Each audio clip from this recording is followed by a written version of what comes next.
Banyak orang yang tidak faham bahwasanya memberi makan dan minum itu dalam Islam adalah salah satu cara untuk mendapatkan amal jariyah.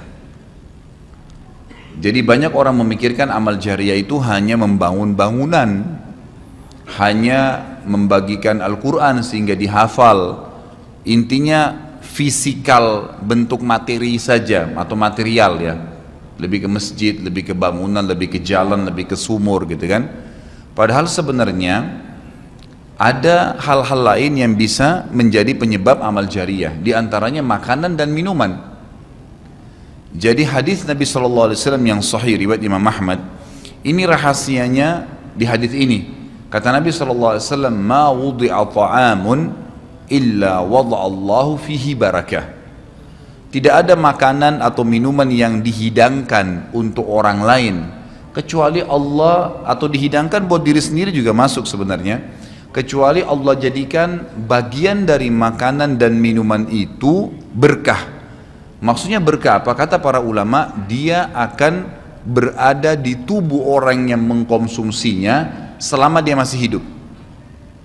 Jadi begini, orang tua kita semua, Bapak Ibu sekalian, orang tua kita seperti saya, orang tua saya misalnya, pada saat saya ceramah di masjid ini, saya mendapatkan pahala karena menyampaikan agama Allah, insya Allah, bila diikuti dengan keikhlasan. Semoga Allah ikhlaskan niat kita. Orang tua saya panen pahala saya. Kenapa Bapak Ibu sekalian? Karena saya tumbuh dari ASI ibu saya, dan saya tumbuh dari nafkah ayah saya.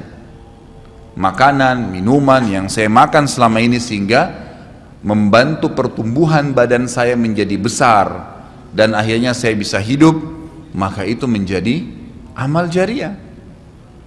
Makanya dalam hadis riwayat Imam Muslim, seorang sahabat bertanya, ya Rasulullah, ayyul islami khair? Perbuatan apa dalam Islam yang khair? Khair ini yang baik sekali, pahalanya besar sekali, selain yang wajib, yang sunnah-sunnah aja nih. Nabi SAW tidak mengatakan perbanyaklah sholat sunnah. Kenapa? Sholat sunnah secara individual, puasa sunnah, zikir, ngaji, bukan. Karena orang ini mengatakan khair artinya yang banyak sekali pahalanya, banyak sekali manfaatnya dan ringan, sunnah. Berarti orang lain bisa merasakan. Apa jawaban Nabi SAW? Tut'imut ta'am wa tusallimu ala man ta'rif wa man lam ta'rif.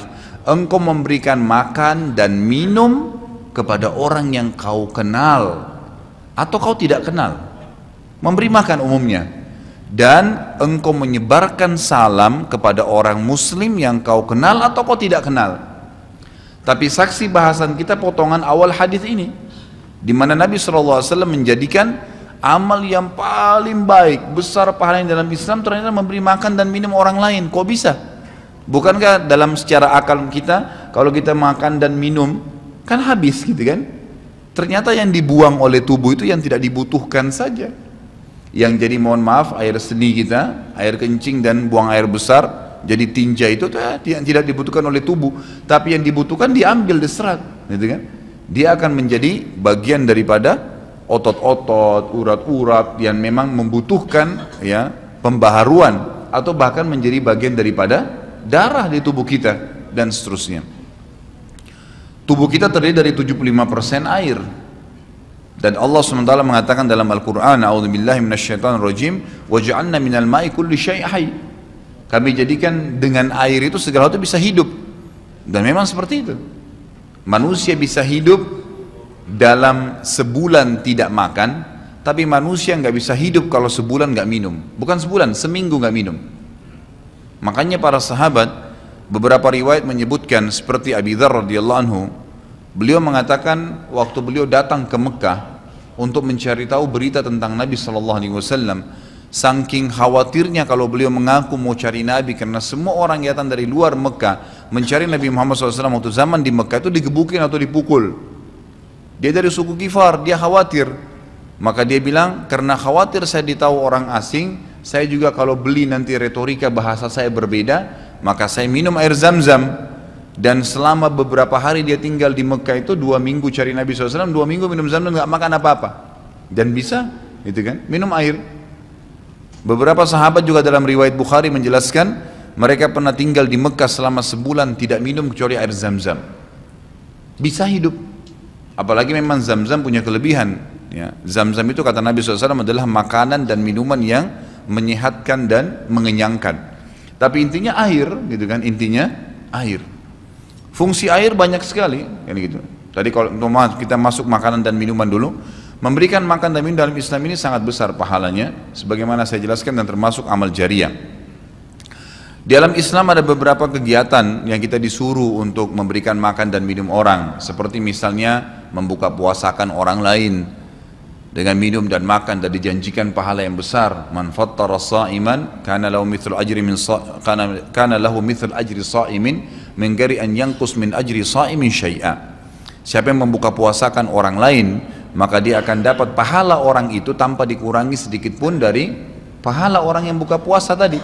Dan Umar bin Khattab radhiyallahu anhu pernah memanen pahalanya 1 kota Madinah di zaman khilafah beliau dengan air.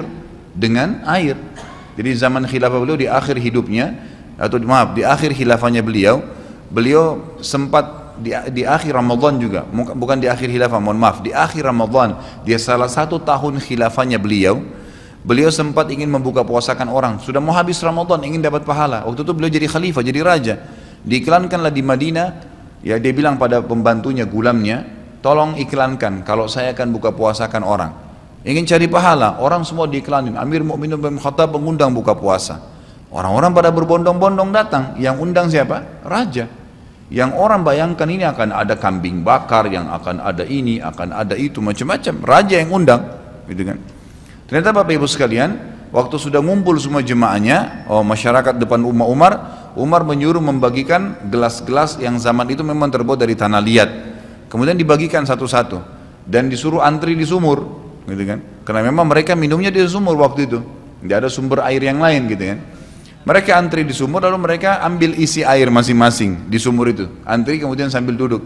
Setiap kali seseorang di antara mereka dituangkan air di gelasnya, mereka berkata, mungkin sebentar keluar kurmahnya, makanannya dan seterusnya. Begitu terdengar azan, kata Umar kepada pembantunya, sampaikan kepada seluruh muslimin, silakan berbuka puasa dengan air yang ada di tangan mereka. Maka dia pun mengatakan, silakan buka puasa, dan selesai segelas air ini, maka selesai buka puasanya Amir Mu'minin, gitu. Orang akhirnya bubar, tapi pada saat itu orang faham Umar bin Khattab ingin mencari pahala orang, gitu kan, ingin mencari pahala saja. Dan ini sudah saya tekankan, kalau menjelang Ramadan, Anda juga bisa ikuti pengajian saya di YouTube, ada judulnya Dahsyatnya Ramadan.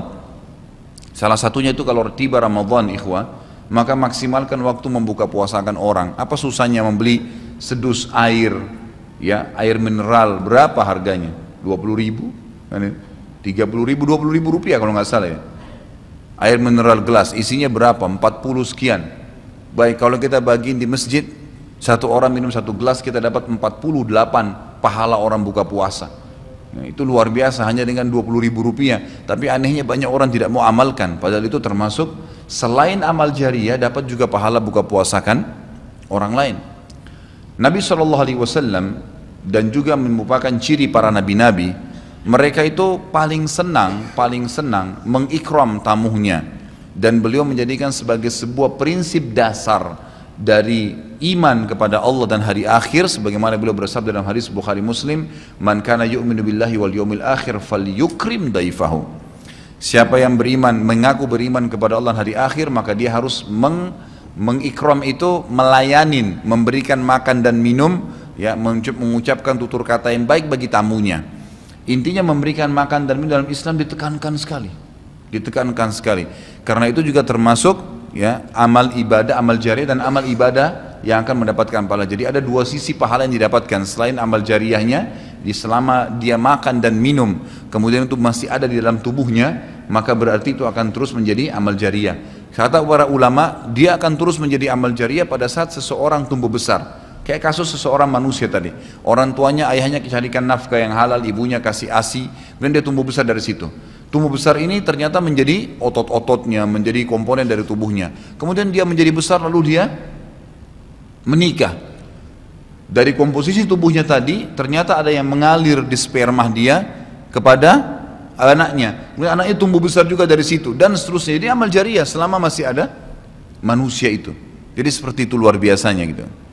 Di antaranya tadi saya bilang, kita bisa mendapatkan pahala dengan buka puasakan orang. Yang kedua, mengikram orang. Mengikram ini memberikan, menyuguhkan sesuatu buat tamu.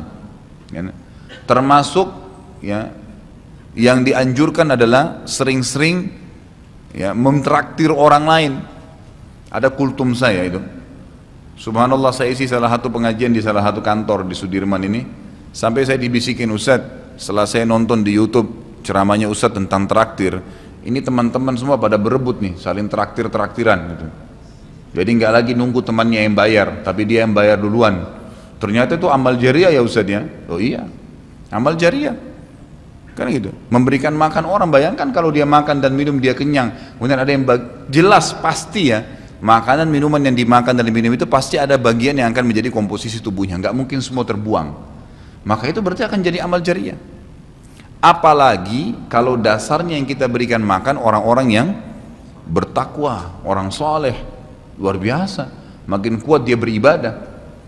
Ciri Nabi Ibrahim alaihissalam, Nabi Ibrahim itu malah luar biasa ikramnya. Ya, dia suka dengan tamu, sampai-sampai kalau dihidangkan makan, cirinya beliau nggak pernah makan sendiri. Pasti habis dihidangkan makan, dibuka pintu rumahnya, siapapun lewat dipanggil makan sama dia.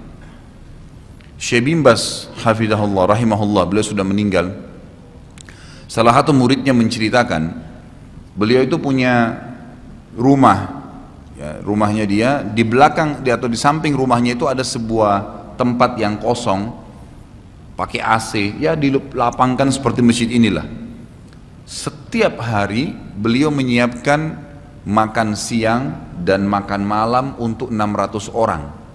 Setiap hari. Siang itu untuk 600 orang, malam untuk 600 orang. Jadi 1200 orang yang makan setiap hari. Atau 1200 porsi lah ya. Kalau orang yang sama makan siang dan makan malam. Sampai-sampai beliau bukan mengundang ya, enggak diundang orang. Jadi awal-awalnya saja diiklanin. Jadi kalau sudah tiba waktu makan siang, yang lagi nyapu jalanan mampir, yang lagi lewat mampir, yang muridnya mampir, yang kerabatnya mampir, pokoknya mampir 600 orang. Siang malam, tiap hari sampai belum meninggal. Itu bagaimana mereka mengikramnya.